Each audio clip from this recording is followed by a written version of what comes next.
Okay, so here we are again. We are talking about, what are we talking about? The rest of book two. The rest of book two. I forget how many chapters there are. So 8. five through 8. And once again, we're just going to leave it open to whatever you guys find interesting. Brother Angelus is with us again. And I believe Brother Leven might be coming. Unfortunately, Father Simon is making dinner for the monks. So I guess that's not unfortunate for you, brother. No, that's a good thing. Well, clearly he's the only one who works around here because he's cutting the hair the last time and he's making dinner this time. Well, it might be unfortunate depending on how good of a cook he is. Right? Yeah. I mean, looking by the looks of your haircut, he's a good barber. So. It's really tough around here. So I just open it up, whatever you guys find interesting. Once again, there's nothing sort of constraining how this is going to go. Yeah. So. Well, I spoke falsely last time when I said that Jonathan Francois wanted to talk about the bow, which was the bow at the beginning of the thing. But I think you indicated it's this bow. That's the big bow, right? That happens here. So, but that might be jumping a little ahead because it's right at the end of their meeting here. Yeah, the forehead to the ground bow. Yeah. Not the fingers to the ground. Yeah. Touching, but that's such a crude way of putting it. Yeah. I mean, maybe that's jumping too far ahead here. Maybe we should talk a little bit about Ivan's article on church and state. Didn't you want to talk about that, Jaeger? Yeah, no, I found this to be quite interesting. So this is So I've read and reread this chapter several times because I'm intrigued by what's going on here, and I think it ties up later on in the book with the Grand Inquisitor poem of Ivan. I think there's a lot of similarities, so we'll probably be returning to this. Well, they're already bringing up this idea that if there's no immortality, there's no morality. Yeah, right. Yeah, and so I guess before we get there, we can just you get this proposal of Ivan. He sort of sums it up, or actually, it's the father librarian, Paisi, I believe. Uh-huh. He takes up the most interest. This is on page 63. It's basically the second page of chapter 5. He takes up a most interesting position, continued the father librarian. As far as church jurisdiction is concerned, he is apparently quite opposed to the separation of church from state. And he goes on to explain that Ivan's view is that, this is at the bottom of R63, just about 2 paragraphs down or so, compromise between the church and state in such questions as, for instance, jurisdiction is, to my thinking, impossible in any real sense. My clerical opponent maintains that the church holds a precise and defined position in the state. I maintain, on the contrary, and this is Ivan speaking, I maintain, on the contrary, that the church ought to include the whole state and not simply to occupy a corner in it. And if this is, for some reason, impossible at present, then it ought in reality to be set up as the direct and chief aim of the future development of Christian society. So in some ways, the church is going to subsume the state, the role of the state, sort of transfigure the state into the church so that it becomes like an, I don't know if you want to say an organ of the, I don't know exactly how he's thinking of it, but it kind of almost reduces the state to the church, right? So that there really aren't any civil laws. There's just the laws of Christ. Now you've read this more than me, so I tremble to ask a question. I feel very much out of my depth. But I thought later when they sort of developed the different positions, it's put this way. Ivan is saying the state should become the church, and then one of the other interlocutors says, no, the church should become the state. Right. Yeah. So how do you understand that difference? Yeah. Yeah, I was wondering how to think about that either. So here, page 65 near the top, which is about 4 pages into chapter 5, Ivan is explaining his sort of his understanding. And he says, on the contrary, every earthly state should be, in the end, completely transformed into the church. Right. And should become nothing but a church, rejecting every purpose incongruous with the aims of the church. So he seems to have this understanding that the state is going to become the church, or transformed into the church. But then there's another point which you're bringing up, Brother Angelus, right? Where, and I think it's Zosima who says that the opposite way. Well, I mean, so I came to a new. That's what I used to think. And it's so Musov, just a little bit lower where you were quoting, Jeremy. Mm-hmm. Let's see. The paragraph begins. This on the same page. That is, in brief, Father Paisi began again, laying stress on each word. According to certain theories, only too clearly formulated in the 19th century, the church ought to be transformed into the state, as though this would be an advance from a lower to a higher form, so as to disappear into it, making way for science, for the spirit of the age and civilization. And then skip that sentence, go to the next one. But Russian hopes and conceptions demand not that the church should pass as from a lower into a higher type into the state, but on the contrary, that the state should end by being worthy to become only the church and nothing else. So be it, so be it. Yeah. So I think there's this really subtle distinction of what it would be for there to be no separation between the church and the state. And I think you get this in Thomas Hobbes. His Leviathan kind of is a proposal of there really not being a separation of church and state, but it turns out that the church is just the state understood as like fundamentally the state, not fundamentally the church, where I think what's being proposed here is the church is, or the state ultimately is going to be ultimately understood in terms of the church. Does that? Yeah, and this is the position that Ivan is responding to in the article. Yeah. Right. Yeah. That the church becomes a state. Yeah. Right. Yeah. No, and then go ahead. And I think there's this great ambiguity at play here. And I think what Zosima ends up doing when he replies to Ivan is he says, actually, what you're proposing is actually not far from the truth. I didn't really catch this all the previous times I read this. He said, actually, what page is that? This is bottom of 66. Okay. And Musov is just completely perplexed. He's like, this is ultramontanism. This is just, later he says it's like a socialism. He can't really understand the position that Zosima is trying to propose. Yeah. And what Zosima does with Ivan's view, bottom of page 66, he says, yes, but in reality, it is so now. And he goes on to kind of describe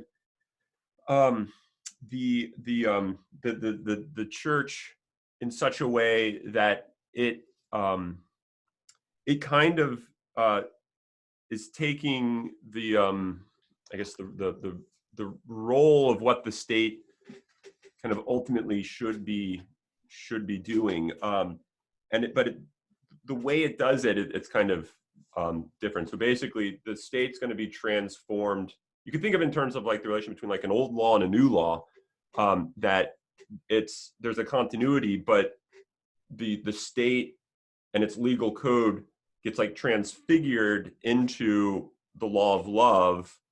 That is like an extrinsic state becomes an intrinsic state. So like you have the extrinsic church not being what ultimately we're trying to set up. We're trying to set up an intrinsic church, which is ultimately rooted in this new type of law, completely different type of governing, which is ultimately understood in terms of love, and that's something that Musov can't fathom at all. Yeah. No, and the test case here, right, is how do you treat the criminal? Right. Yeah. And this is why. Yeah. Go ahead. Well, I was just gonna maybe continue reading what Zosimov's saying here, because that's where you kind of see what's at stake. Mm-hmm. If it were not the same area, if it were not for the Church of Christ, there would be nothing to restrain the criminal from evil doing. No real chastisement for it afterwards. None, that is, but the mechanical punishment just spoken of now. So if you just think of the church as becoming a state, it's like, okay, well, it could be very good at mechanically punishing people and keeping them in line. But that's not what we're talking about. We're actually talking about this transformation of society into something new. And he even identifies the church having done that, well, at least the Catholic Church. Right? So Rome gets a pretty short shrift here, but like, that's not without. I know. The star will rise in the east, as he says. Yeah. Where was it? Yeah. Which in the majority of cases only embitters the heart. And like, we don't have to get too much into it, but you only have to look at the American legal system and to see that if we call prisons rehabilitation, but we imprison more people than almost, I think, any other, modern country. So clearly, whatever it is, we can just, it's not working. So it only produces, as Oswald was saying, well, this just clearly produces bitterness. But and the question isn't that, I don't know, I mean, we don't have to get into American politics here, but I just opened the monk just opened that up. Well, I just wonder, I mean, he talks about this, right? What is the point of punishing? It's to sort of like exclude the person from us and take them out of our sight so we don't have to think about them anymore. And he says, but the point of the church is to love the criminal nonetheless, as he says on page 68 here. You can judge for yourself how it must end. In many cases, it would seem to be the same with us, but the difference is that besides the established law courts, we have the church too, which always keeps up relations with the criminal as a dear and still precious son. And besides that, there's still preserved, though only in thought, the judgment of the church, which though no longer existing in practice is still living as a dream for the future and is no doubt instinctively recognized by the criminal in his soul. So there's that interior sort of like judgment that he makes on himself. Yeah. And he becomes the judge of himself. Yeah. And the church becomes the loving mother. Right. Who seeks to show that despite what you've done and even your own judgment of yourself, I will love you. Yeah, because Asimov says the real punishment, like what we're talking about with the state punishment, that's small potatoes, right? The real punishment is that what you just said, that this judgment on himself of the conscience. And so if we did turn the church into a state and used punishment in the same way that you're thinking of state, it would be unbearable. Then you'd really have hell, because at least the criminal who's only punished by the mechanisms of the state is still embraced by the church. Right. And here he wouldn't be, right? Because the church would be the one punishing. And so Zosima seems to think like the church needs to be the loving mother no matter what. Yeah. The image here of the relation of the church to the sinner is one of family. Our page 67, right where we were quoting, he says, it is only by recognizing his wrongdoing as a son of a Christian society, goes on a little bit later, she, speaking about the church, does not excommunicate him, but simply persists in fatherly exhortation of him. And a little bit further down, but the church, like a tender, loving mother, holds aloof from active punishment herself, as the sinner is too severely punished already by the civil law. And so like what you get is the restoration of the sinner happens in this this familial model. And what's interesting is you don't really understand that form of regeneration, or that form of rehabilitation or perfection, the way of perfection, the familial way of perfection, if you've lived in the Karamazov home. Like, that's going to be really hard to understand. Yeah. And it's hard for Musov to understand. It's hard for the modern man to understand.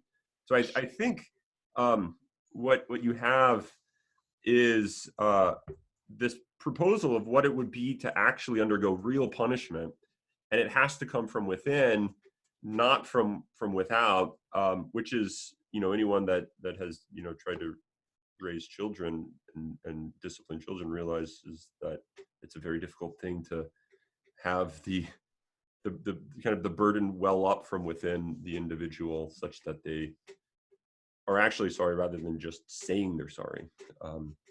It's a very difficult, and I think that's the model that Zosima seems to be suggesting is what the state should be like transfigured into. Like that's the type of law. That's the real law. Because we wouldn't, I don't think we'd want to leave the section saying this is just a sort of outer versus inner, state is one thing, church is something sort of interior. He is saying, he says when the criminal recognizes his sin against society, that is against the church. He's saying the real society, not just a concept of it, but actual communion is only found in the church, which ultimately is what a state is. Is communion.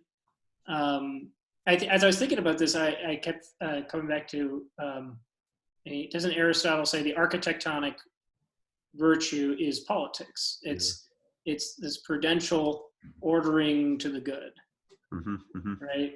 But then in Aristotle, the good is the good, but for Christianity, the good became flesh, right? It's the face of, it's also the face of my brother.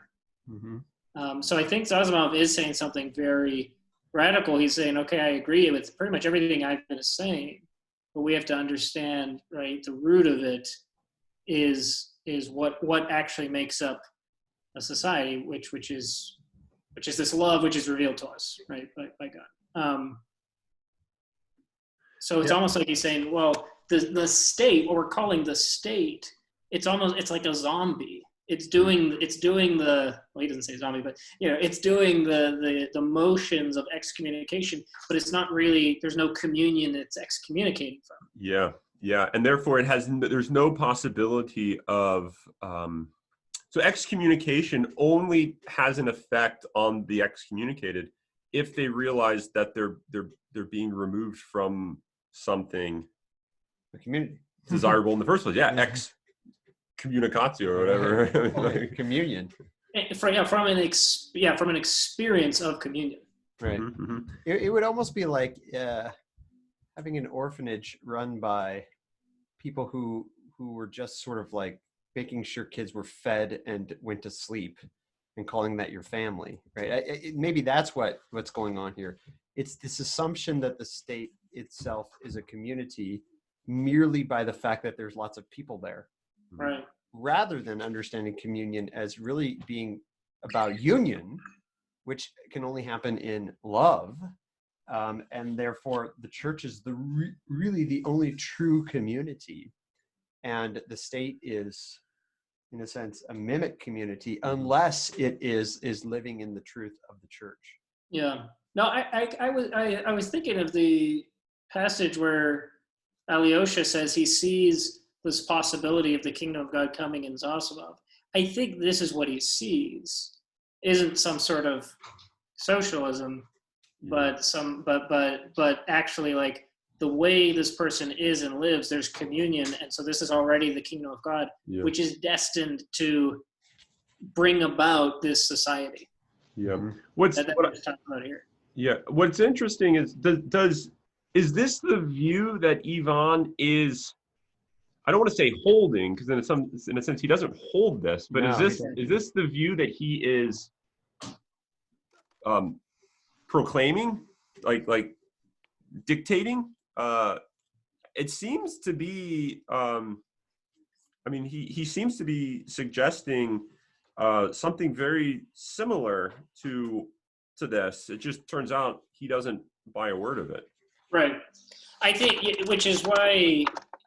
So it would be interesting to let's look at the part where Zosima kind of challenges him, where he says this would be either this wonderful thing or very sad. because if you don't believe in it, then Yeah. where does he say that? I'm trying to. That's in the next chapter. Oh, okay. It's maybe about 2 pages, two and a half pages in or so. Okay. I think then to speak to your question, regardless of what Ivan believes, he basically does sort of proclaim the same thing, but I don't think he gets to. He just sort of does it at a kind of 20,000-foot view. Like if you're going to have a church, if the church is going to really be the church, everything has to be transformed into it if it is what it says it is. Mm-hmm. But he doesn't have kind of why that is necessarily, right? But Zosmov gets down to the point of embracing this criminal. Yeah. Well, I think that they do agree. I mean, I think Zosma even realizes that they agree. Page 73 here. This is in the next chapter after Dmitri shows up shockingly, even though. And the first thing Dmitri says after his apologies is what? Is I don't know, on 73, top of 73. Oh no, I wasn't going there. Okay. I was still talking about Ivan.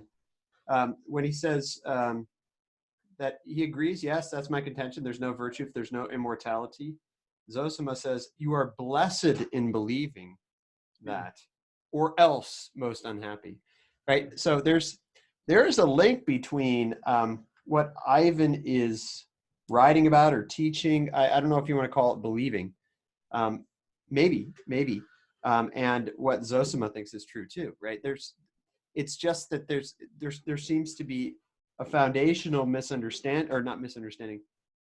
a foundational either faith or no faith, right? Mm-hmm. And in a sense, the reasoning is all the same, but you either have the foundation of faith or you don't. And if you don't have the foundation of faith, then you're Nietzsche. If you do have the foundation of faith, then you're Christ, right? I mean, I think that's kind of what he's saying here. Mm-hmm. No, absolutely. I guess what I was trying to get at is the reasoning is the same, but Ivan leaves you with no way to kind of bring this about. He just says it ought to be. Yeah. But in Zosima, you see him bringing this about with everybody around him. Yeah.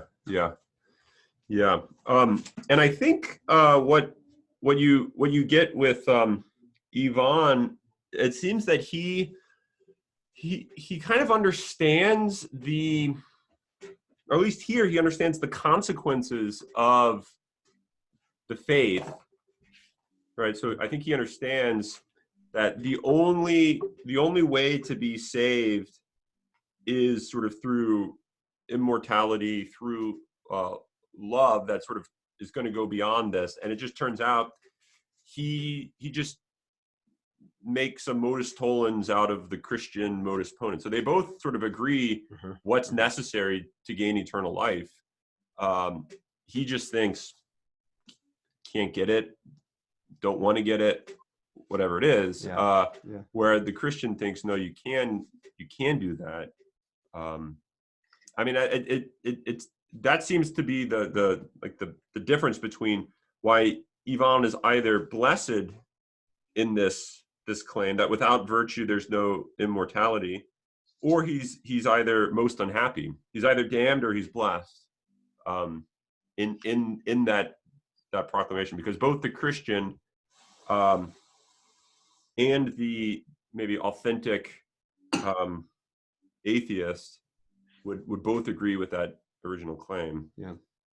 I think you meant to say without immortality there's no virtue, right? Yeah, there's no virtue if there's no immortality. Yeah. You know what just struck me as I was looking at this is so what we're set up here is kind of I think a problem of method. How does this Christian society come about? So I'll never say his name well. Musov. This is similar to what you were saying yesterday about the problem of modernity. This is not even a question. This is just pie in the sky stuff. Like, what are you even talking about? Mm-hmm. To Ivan, it's abstractions. They're attractive, and he kind of understands the logic, but it's really not something real to him, right? Mm-hmm. And then for Zosima, you can't help but be attracted to him and seeing, okay, this is happening in him. So the question is, okay, what's like you're saying, what's the difference? the title of the chapter, I don't know what it is in the Russian, but in this translation, it's "So be it, so be it." Mm-hmm. It's fiat. This is the moment of the incarnation. Is this repeated? So be it. So you have it repeated, with varying degrees of ridiculousness or whatever. But he's. I really haven't noticed this time, except this time around with Dostoyevsky. He really gives you a lot with each chapter title. Yeah, I've noticed that too. Yeah, especially as we've been talking about it, it seems like the chapter titles have a lot to tell us. I mean, they're kind of pulling, right? It's not all at once. You have to. Yeah, and the next chapter after that, why is such a man alive? Obviously, pointing forward to what's going to take place, but I won't give away anything because I don't actually know the outcome. I don't remember from. I think I read it longer ago than Brother Leven did. So, but on page 77 in that chapter, is this 5 or 6 still? This is 6. 6. Why is such a man alive? Fyodor basically calls the shots. He says, "Listen, this is our last line of the page on 77. It's towards the middle of the chapter." Okay. It says, "Listen, monks, to the parricide," cried Fyodor Pavlovich. He basically goes on to say, like, don't you see that basically Dmitri has no value for his father. He sort of just wishes that his father were dead. Mm-hmm. And one of the things that like the themes, I guess, that came up in the second half of book 2 was the if you lust after a woman in your heart, you've committed adultery with her. If you're angry towards one, you've committed murder. Yada yada. And he goes, the list goes on when you read the good book. But I get the impression here that this is presumably what's at stake when you don't believe in immortality. Dmitri says this at the first thing he says. You will. It's not just permitted. This is on R73. This is 2 pages into chapter 6.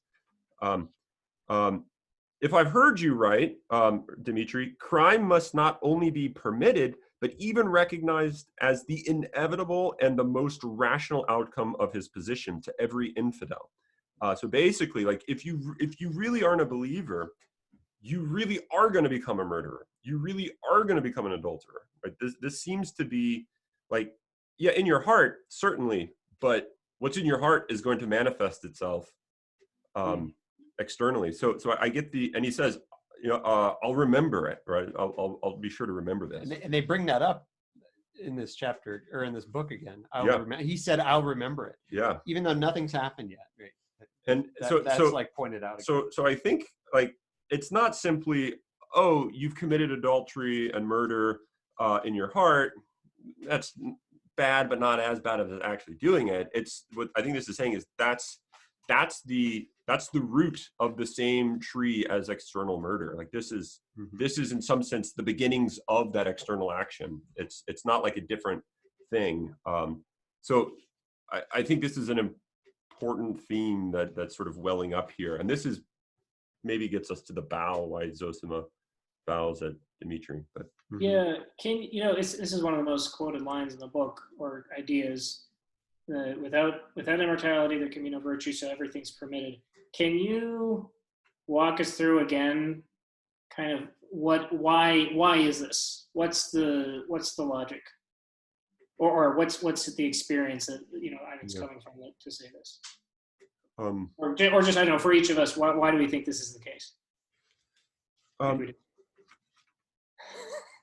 That was a shotgun of. How about you ask that terrible question? That's the brother that's sitting next to you. Brother Leven has arrived. He's arrived at last. I hate to say this, I didn't finish reading. Full of apologies, just like Dmitri. Just like Dmitri. Don't worry, this is at the beginning of the reading. Yeah. Yeah, I don't know that I have a clear explanation of the logic of that. It's been a number of years since I've studied philosophy. Just my recollection is that once you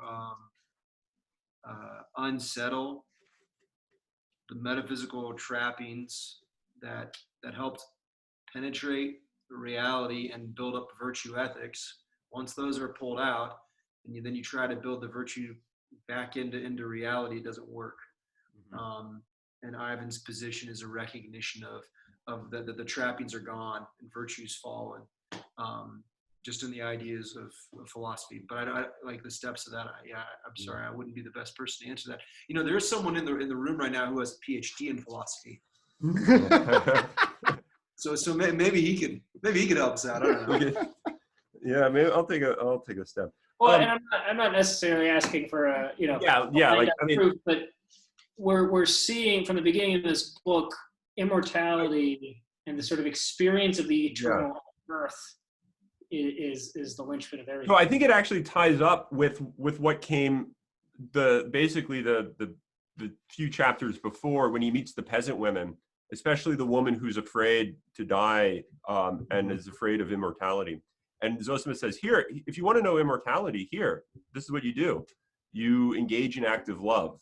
And that you'll be confirmed beyond your wildest expectations in immortality because of that.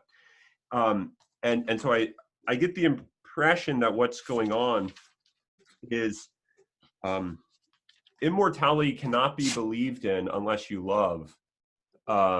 And what's sort of interesting is you can't really love unless you see something kind of more there. So it's almost this like great paradox that you have to already be immersed in love in order to like recognize and kind of actively love. But therefore you see the life that you're already given, that you're already living as this immortal life. But when you live the Karamazov life, where your childhood is not at all immersed in love, there seems to be little hope that you're ever going to actually be able to love, and therefore be able to have a access, if you want to put it that way, epistemic access, or maybe even more of a metaphysical access to immortality. And so I get the impression that this is there's a pretty straightforward reading, which is the reading of it where you have virtue rooted in something like a transcendent reality. But I think there's also maybe more of an existentialist reading, which is that you have this understanding of human life that can only be made sense of in light of love, and therefore that's going to be the grounds for immortality. So basically perfect virtue is love, and therefore that provides immortality. And if you just cannot see immortality in the first place as a possibility, or you cannot see some sort of like something more meaningful or transcendent or beyond, we kind of were referring to this maybe last time or a few discussions ago, then it's not clear that you're ever going to be able to engage in an activity that will give you access to it. So it's almost this is, I think, part of the great tragedy of Ivan's life, is that he kind of wants to believe in immortality, but he just can't, because he can't see it. All he can see is babies dying, and he cannot see love, and he can't love. He can just only see what's before him. But yet he wants to, right? He wants to have this, so I think this is kind of an existential claim, that you can have this theory of immortality, but you don't really see it, and therefore you can have a theory of virtue, but it's never going to be a lived virtue. So I don't know how to fit it all together, but I think what you get here is the reverse of what you got with the peasant women talking with Zosima. Yeah, although his what Zosima does in response is the same. look more closely at your experience, Yeah. right? So he points out, look, you're either blessed or cursed, but either way, you have this desire for immortality. And what I thought was very interesting, he says, look, perhaps you're right, Ivan says, but I wasn't altogether joking. And this is a moment where, for a moment, we sort of see Ivan truly, because he says, Ivan suddenly and strangely confessed, flushing quickly. Every other moment, Ivan's got, the perfect game face. But now he's kind of disarmed. He's like, you're right. There is something that I'm trying to seek in this. But he said, and then Zosimo says, you were not altogether joking. That's true. The question is still fretting your heart and not answered. But the martyr likes sometimes to divert himself in his despair, etc., etc. And you divert yourself with magazine articles and discussions in society that you don't believe your own arguments, and with an aching heart mock them inwardly. That question you have not answered is your great grief, for it clamors for an answer. And then Ivan says, well, can it be answered? If it can't be decided in the affirmative, it will never be decided in the negative. So if you're starting from a skeptic's position, that's all you're ever going to find is the negative, right? So he says, you know that it is the peculiarity of your heart and all its suffering is due to it, but thank the Creator who had given you a lofty heart capable of such suffering, of thinking and seeking higher things, for dwelling is in the heavens. God grant that your heart will attain the answer on earth, and may God bless your path. So I think it's interesting that Zosimo says, look, your own suffering that this sort of, game of writing these articles and stuff you're trying to divert yourself from really paying attention to this aching heart and the suffering itself. And he doesn't give them a pat answer. He says, I hope you find what you're looking for on earth. And the starting point is what you're saying, Andy. The Creator gave you this heart. You didn't give it to yourself. So even though the Karamazovs, have stuff stacked against them, the beginning point is still true. You didn't give yourself this ache for immortality. They're spiritualists. They have this drive that cannot be quenched, right? I think Fyodor included. Fear. I mean, all of them, right? I mean, it leads them astray. But the thing is in being led astray, they don't stop, right? Like it's not like I'm going to stop once I get to the brothel. They're gonna like just keep moving, and I think because they realize that they have this like unquenchable desire. And I think it's also important that and I think this comes up later too in this section, that he links the loftiness of the heart of Ivan with suffering, and that suffering is in a sense foundational to. We're here at Benedictine, right? So I can say greatness, right? So suffering is a part of greatness, and so I think we see.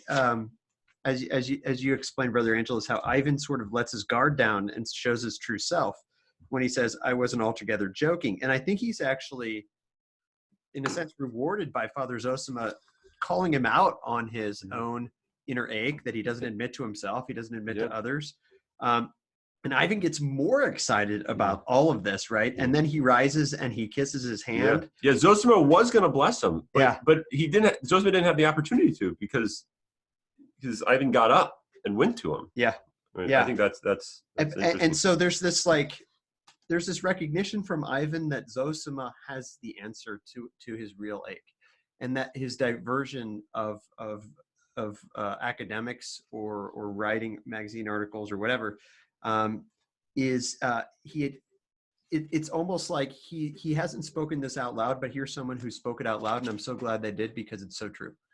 And that's why he runs up to him right after that. I mean, the excitement that he has about this shows that there is something amazing in Ivan, and it's particularly linked with the suffering. So we're kind of talking about the cards being stacked against the Karamazovs, but I don't know that Zosima would say that. I almost think that he would be like, no, this is like exactly what you need in order to move towards a true belief in immortality. And I love that it ends that paragraph with saying, but Musov suddenly shrugged his shoulders.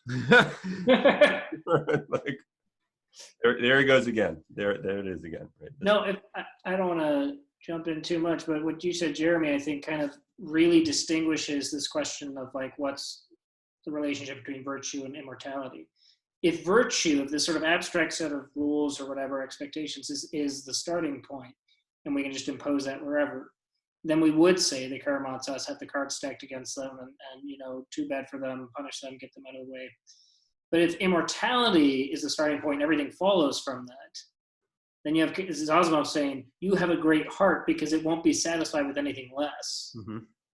Mm-hmm. And so, yeah, what you're saying is exactly, so this is the gift that's been given to you. He doesn't see it as a limitation. And if you remember, Alyosha went to the monastery because he said, I want to live for immortality and I will accept nothing else. Right. Yeah. Right. So it's the same kind of Karamazov heart. Yeah. Yeah, it's just that Ivan hasn't said, all right, that means that I have to leave behind everything and do this. Yeah. Instead, he's sort of said, I can't leave behind everything, so I'm just going to mock those who do. Yeah, as a way of kind of hiding my actual desire and sort of despair in not being able to do it. But he still believes. Yeah. And therefore he's unhappy, right? Going back to Zosima's dichotomy, you are blessed, which of course means happy, right? In believing that, or else most unhappy. Andy, I appreciate your statement though that there's like when you are introduced to selfless love, the taste for immortality grows more truly. Mm-hmm. Like it's not a crooked branch like it is in Ivan. And my recollection is Alyosha grew up in the most stable environment. Ivan was the older son, so he had more experience of the Karamazov upbringing. Mm-hmm. Alyosha had basically his foster family who were good to him.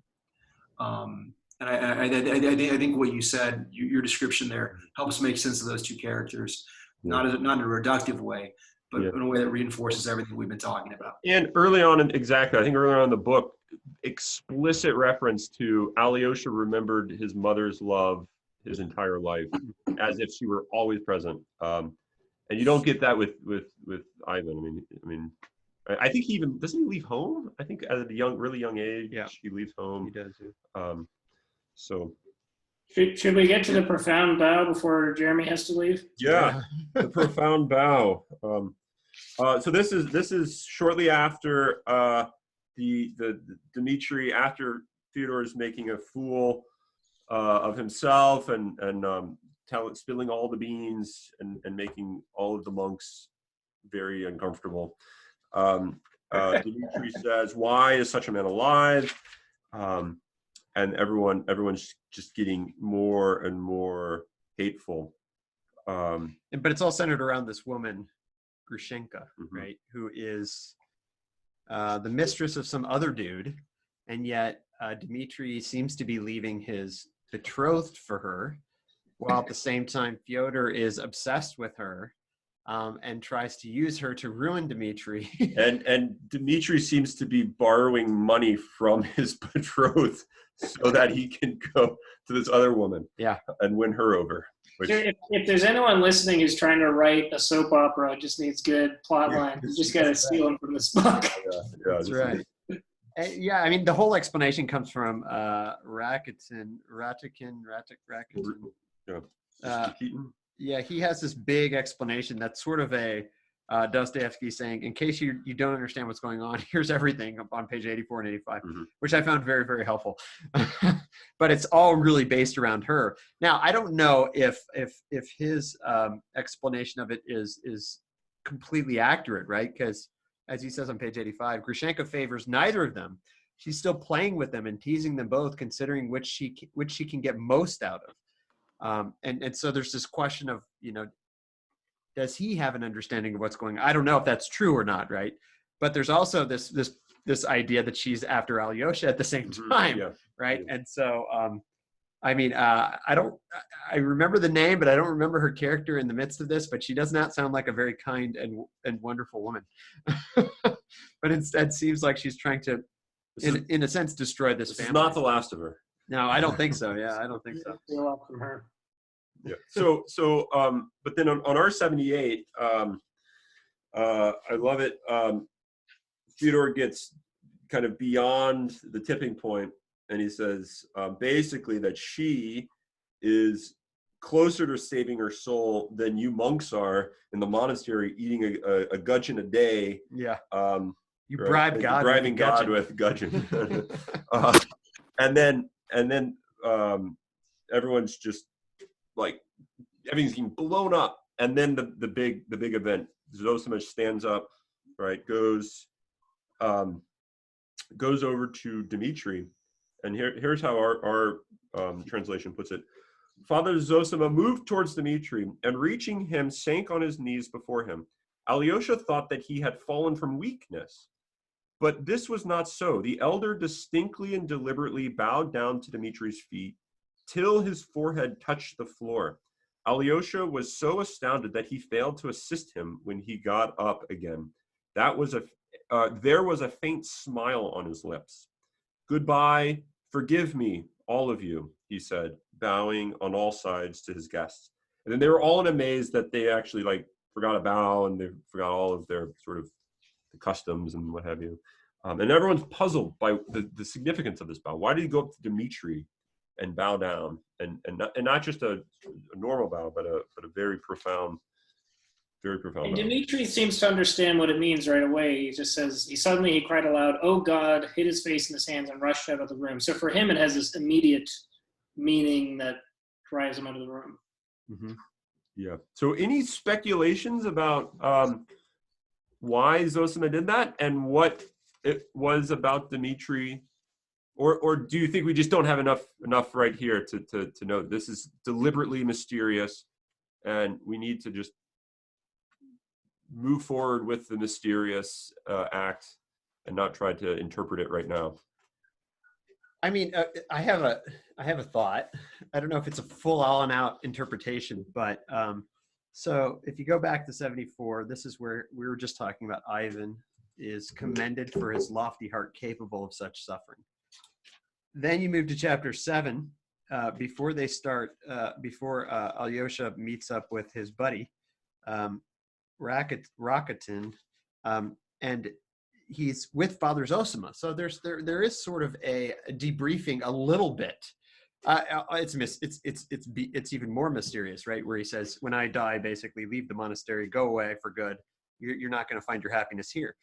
And so at the top of page 81, he says, "Yours will be a long pilgrimage," talking to Alyosha. "You will have to take a wife too. You will have to bear all before you come back. There will be much to do, but I don't doubt of you. And so I send you forth. Christ is with you. Do not abandon him, and he will not abandon you. You will see great sorrow, and in that sorrow you will be happy. This is my last message to you. In sorrow, seek happiness." And I wonder if, a couple paragraphs later, he was thinking I should ask him about the bowing, but I can't.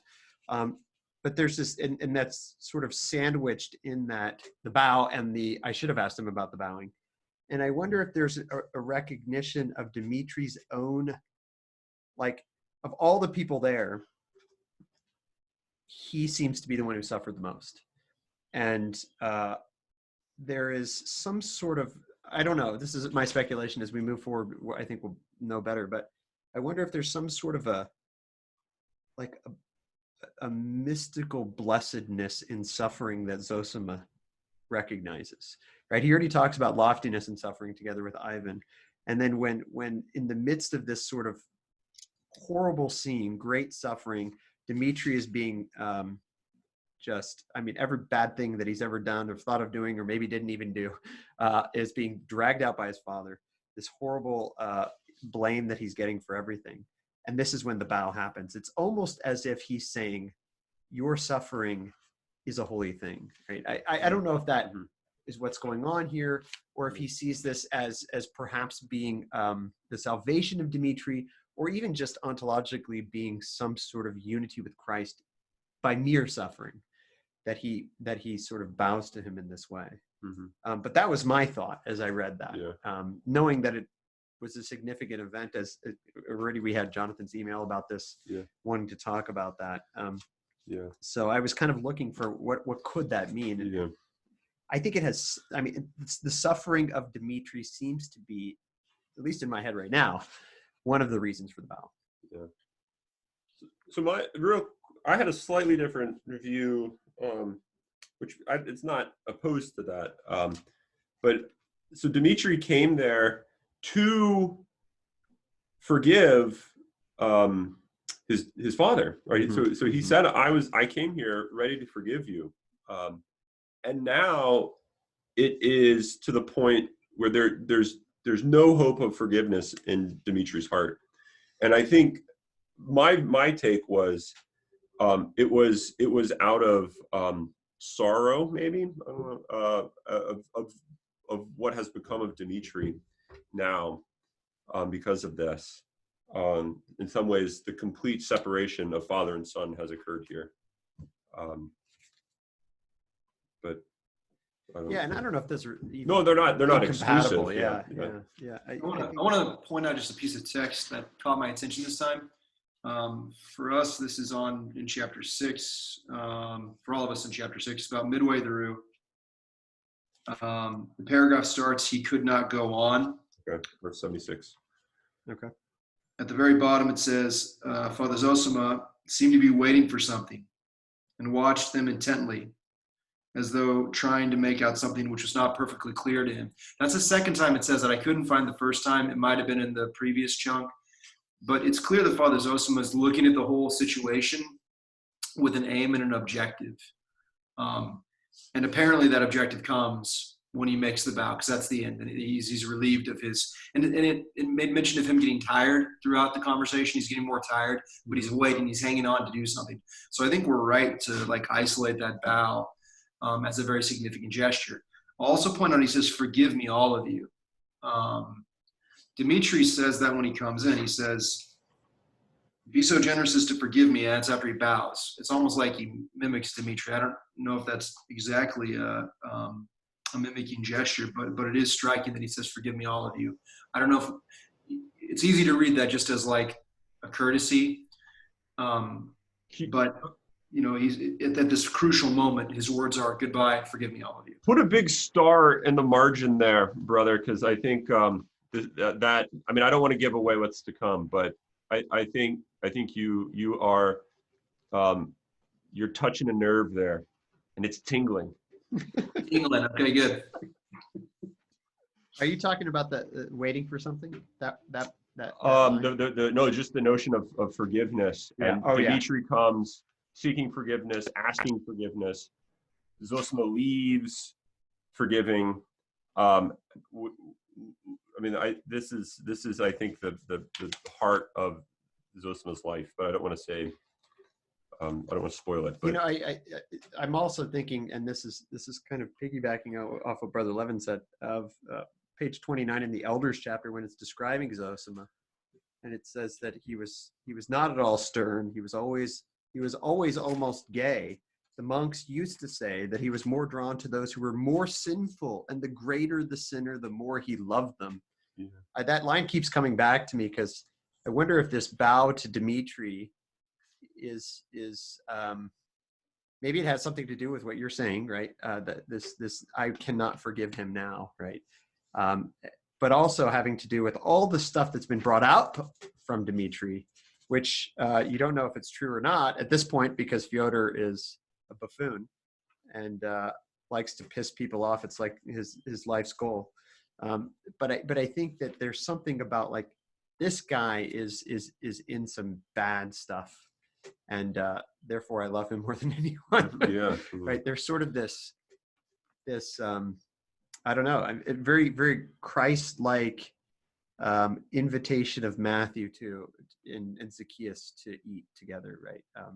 And that there's something like that maybe going on here too. Yeah. Brother Angelus, what's your thought? I'm just loving everything everyone's saying. I think I'm really intrigued by what you pointed out, Jeremy, as his last words to Alyosha being a way to look at this: seek happiness in suffering. Mm-hmm. Everyone in this room is suffering, and you can, especially, well, everybody, and all the Karamazovs are. But there is something a little bit different, I think, in Dmitri's sufferings in terms of he it's just totally open. There's something, he's a total, we're going to learn more about him, and I'm not really giving much away to say, he's profligate. He just entirely gives himself to his passions. Ivan's a little more calculated, but he has the same passions and everything. And Alyosha gives it, in a pure way or whatever. But Dmitri, there's something absolutely lovable about him because he just goes for it, and he just feels everything super deeply, and then just puts it out there. And so he's like, there's something different about his suffering, I think, here, which is in a way pure. It's very almost childlike. He's hurt very deeply. He takes the bait and he starts defending this woman's honor. So there's something very, I don't know, almost childlike in his suffering, and just kind of,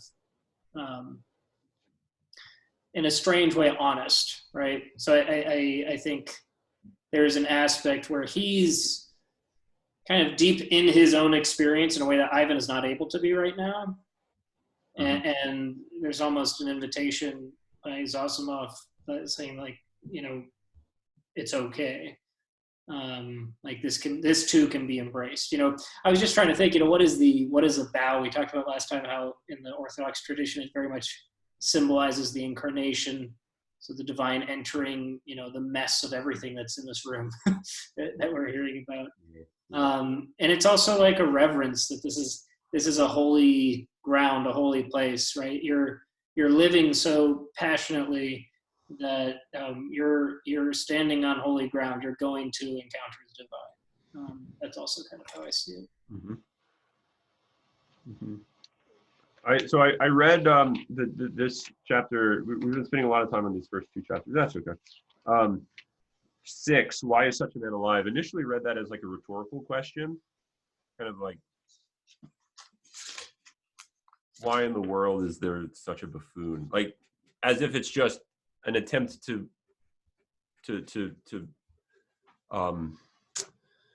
just exclaim one's hatred for this guy. But I think another way you could read that more earnestly as a legitimate question. Why in the world is Fyodor Karamazov alive? Why is he here? Right? Why is such a man like this here? And I think that's a really significant question.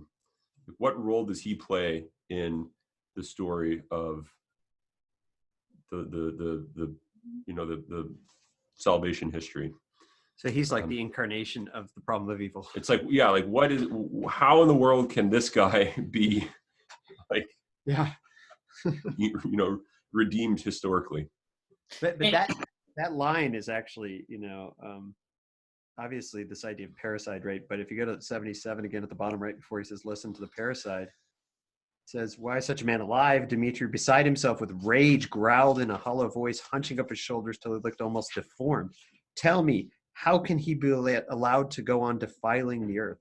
Yeah. He looked round at everyone and pointed at the old man. He spoke evenly and deliberately, right? I mean, there is like what you're talking about, Brother Angelus, like the passion is just there, and it is for everyone to see.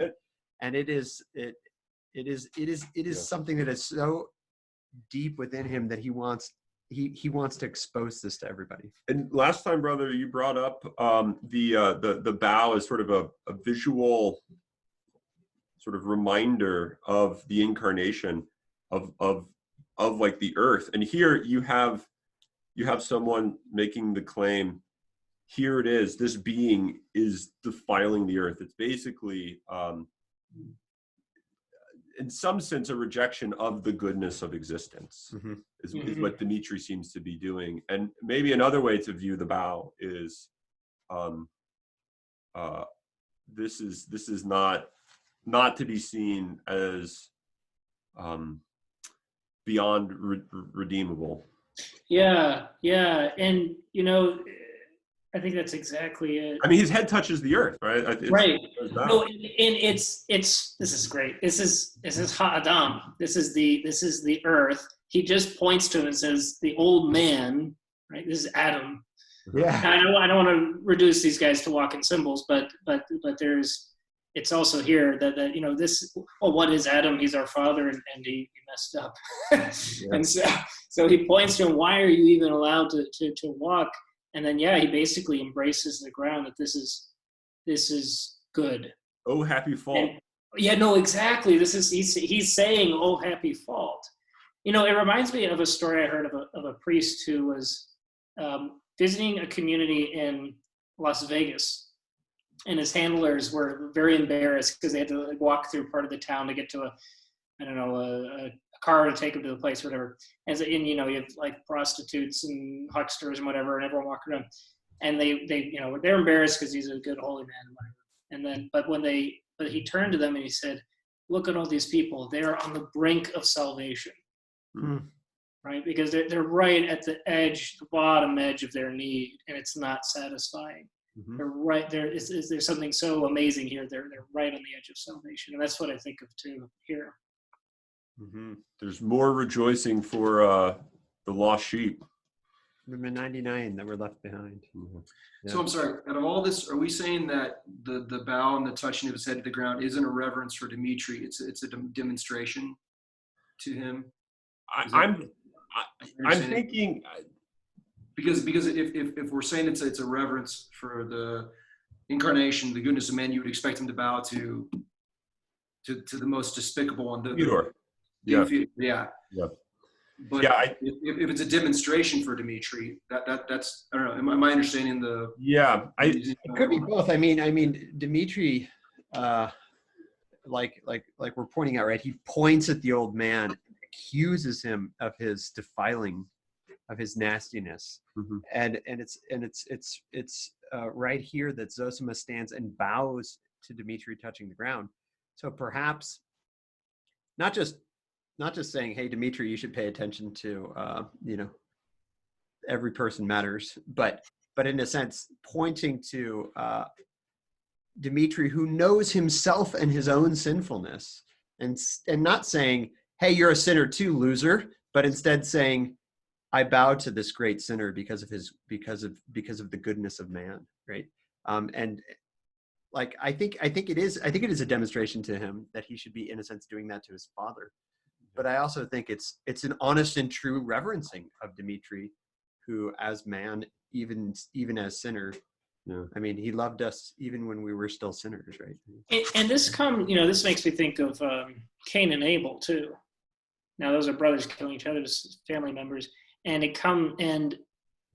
so let me back up. This comes right after a discussion of church and state, which hinges around punishment of criminals. Mm-hmm. And the idea being the worst punishment of all is one's own conscience. And so the state just goes through these machinations to kind of put away the evidence of conscience, right, and our own self-condemnation. Dmitri is a person clearly dominated by shame from the moment he comes into the scene.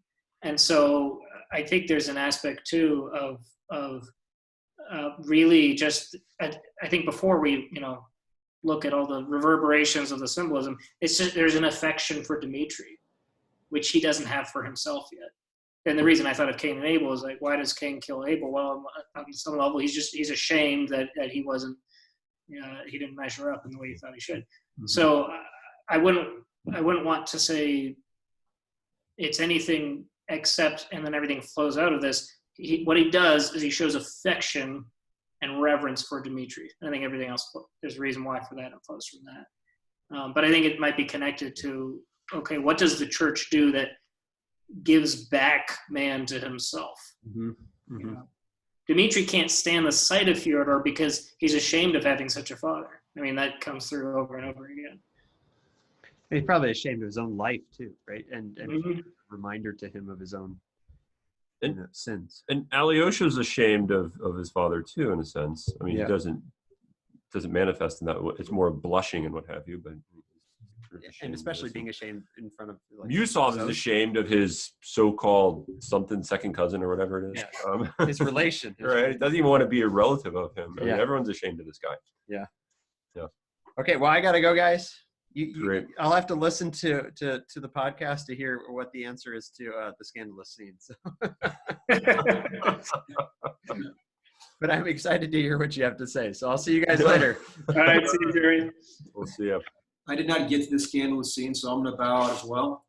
I'm gonna leave the burden to the two of you. You have to say you have to ask for forgiveness first. I ask for no one's for I don't do it. He's at my now. He's touching my feet like really, literally. That was a bad move, Jaeger. You'll pay for that. Thanks, guys. See you, brother. We'll see you all later. See you later. See ya. Yeah, I mean we can wrap this up pretty quickly, but maybe just sort of setting. Yeah, now that those guys are out of the room, I mean, this will be easy. You guys have a real conversation. Now the real conversation begins. But maybe just kind of just concluding it, maybe like more or less like sort of surface narrative, just to kind of bring the story kind of along. So after they leave the room, Zosima's room, they're trying to. I mean, it's this awkward situation. Now they have to go to dinner with the Father Superior, and Musov thinks, there's no way I can do this. I'm going home. Fyodor says, no, you go. I'm the one that should be responsible for this. I'll go home. And there's a little hint that Musov knows that this could end in disaster because maybe he doesn't go home. He says, are you in earnest or something? Are you sure? Are you serious about this? And so then they go to dinner, and it turns out that Fyodor does His last drink. Yeah. comes back. Nope. We should read a little bit from that, because at the moment he decides to go back, I think gives you a bit of an insight into sort of his. Yeah, go ahead. I can't remember where that. Neither can I. Are we skipping over Alyosha talking to Rakitin? Yeah, I mean, I think that's important, but we can skip over that. Sure. Yeah. So the. Oh, here we go. So it's let's see. It's about a page, 2 pages in from the beginning. It was at that moment that Fyodor Pavlovich played his last prank. It must be noted that he really had meant to go home. Yeah. And it really felt the impossibility of you going to dine and everything because he was disgraceful. Not that he was so very much ashamed of himself, quite the contrary perhaps, but still he felt it would be unseemly to go. And then he remembers his own words to the elders. I always felt that when I meet people, I'm lower than all. They all make me a buffoon. So let me play the buffoon for you. Every one of you are stupider and lower than I. So he wants to revenge himself on everybody. And then he recalls something else that he had said. Why do you hate he had been asked, why do you hate so-and-so so much? And he answered them with his shameless impudence. I'll tell you, he has done me no harm, but I played him a dirty trick. And ever since I have hated him. So it does say that he didn't feel shame, right? Mm-hmm. Or he wasn't so very much ashamed of himself.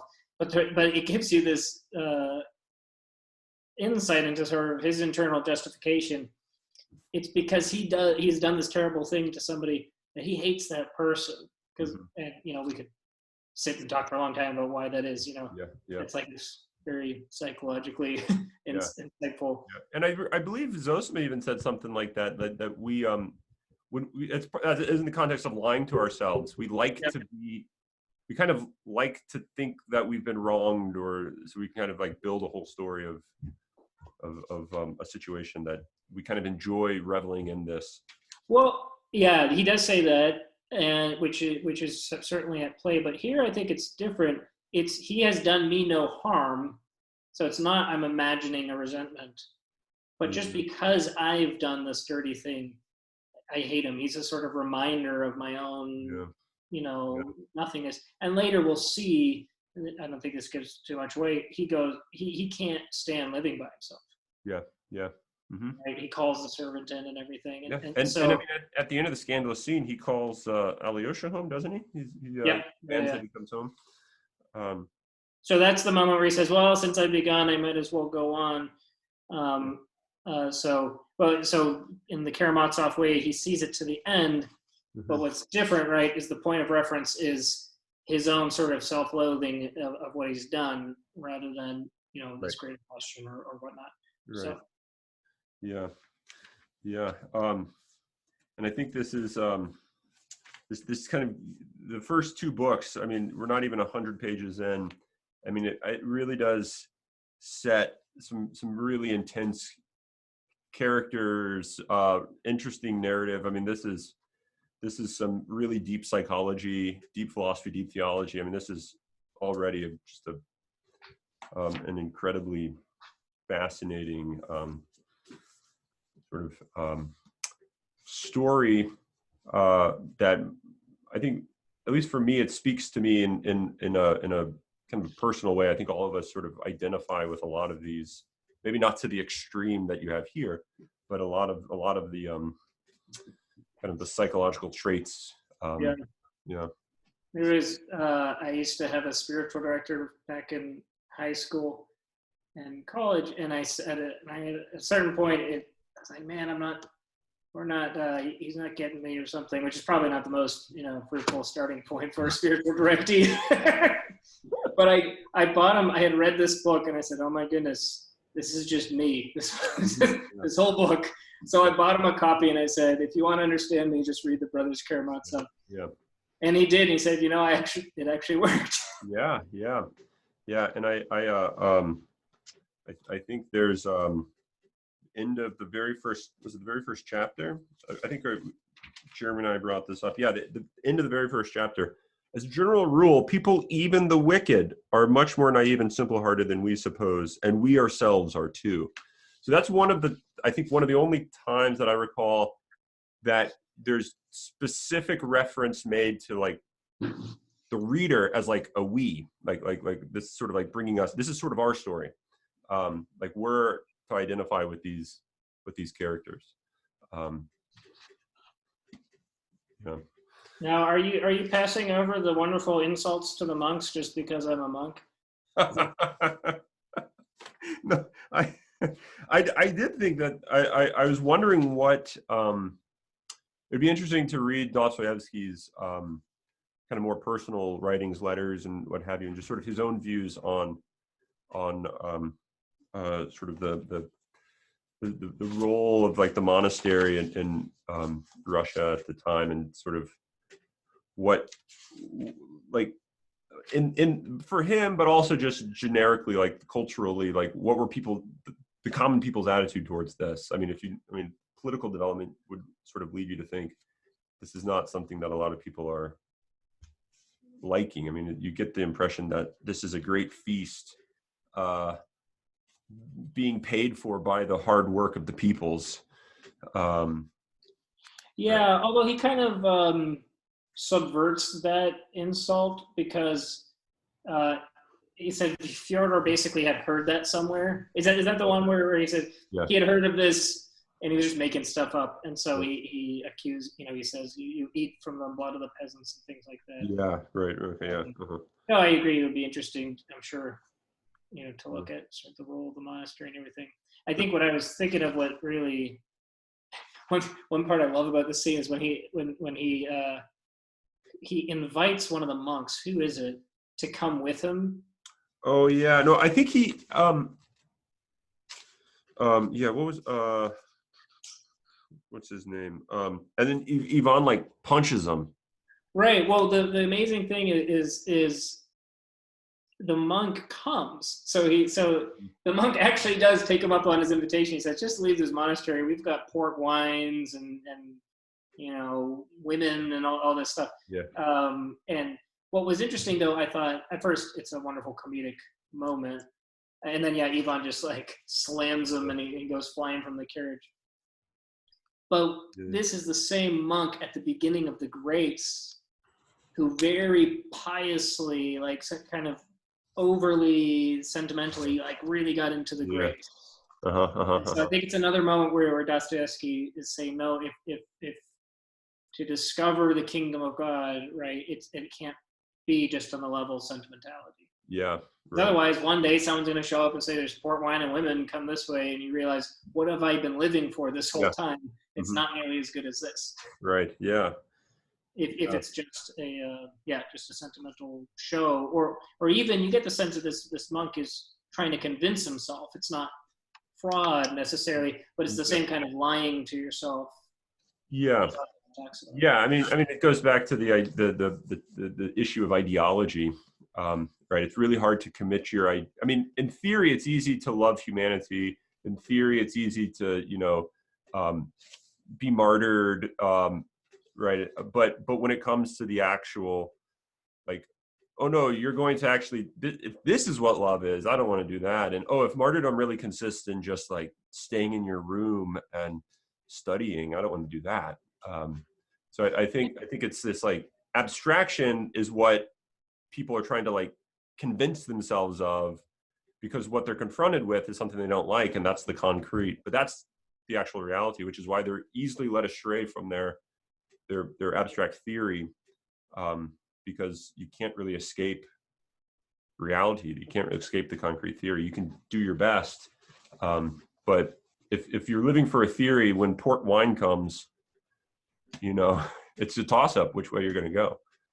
Right. And I think it's also what's your starting point. It's not just that when he talks about the 5 years, you can give yourself to God, but to give 5 years to the monastery and actually be trained and be more available to this, that's difficult.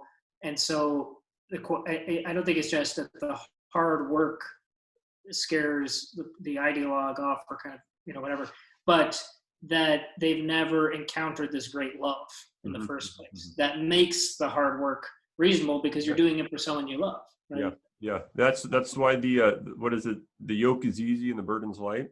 Yeah, and we're going to see this. I love how much anticipation we're building for the Zazimov chapter, because it is really one of the best chapters. We'll see this so beautifully experienced by Zazimov. Right. And you have the parody of this here, where Musov is, once again, his love for humanity is restored when he starts, he says, I'm sorry for his behavior, and he kind of blames Fyodor, and then he sees the spread and everything, he's ready. And it's almost this Zacchaeus moment. He's ready to let go of his claims to the monastery, this lawsuit. And then, so it's again it's a parody, because he still hasn't allowed himself to be met by, a great love, a great presence. And so once Fyodor comes back bursting in, all his hatred is right back there. Right. Yeah. Well, great. Thanks, brother. This was a helpful conversation for me. Yeah, likewise. Thank you. So we'll be in touch. Okay. All righty. I'll keep listening. All right. I'll keep speaking and listening. Hopefully more than speaking. So. All right. Well.